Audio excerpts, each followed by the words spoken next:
یہ مشہور ہے شیخ بھائی کا واقعہ، جب یہ امام رضا کا حرم بنا رہے تھے تو بلڈنگز بنا رہے تھے، دروازہ مولا کا بن رہا تھا، شاہ عباس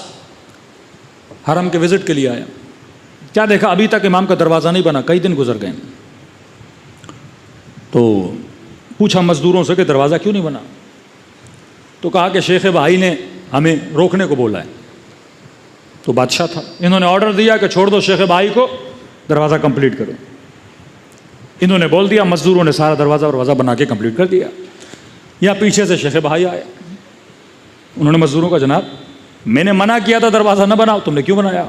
قبلہ آپ نے کہا نہ بناؤ، بادشاہ صاحب کہہ رہے ہیں بنا دو، ہم حکم کے پابند ہیں، ہم نے دروازہ کمپلیٹ کر دیا۔ یہ گئے بادشاہ کے پاس، شہباز صاحب آپ نے کیوں آرڈر دیا؟ میں نے روکنے کو بولا تھا۔ انہوں نے کہا کہ کل میرے خواب میں امام رضا آئے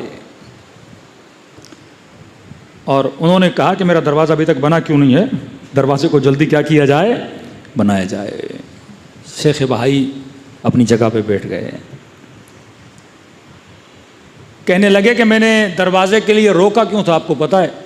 کہ نہیں مجھے نہیں پتا۔ شیخ بھائی علم کیمیا،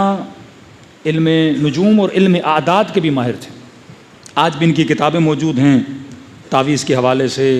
عملیات کے حوالے سے یہ بہت زیادہ ماہر تھے۔ تو انہوں نے کہا کہ میں نے ایک تعویذ لکھا تھا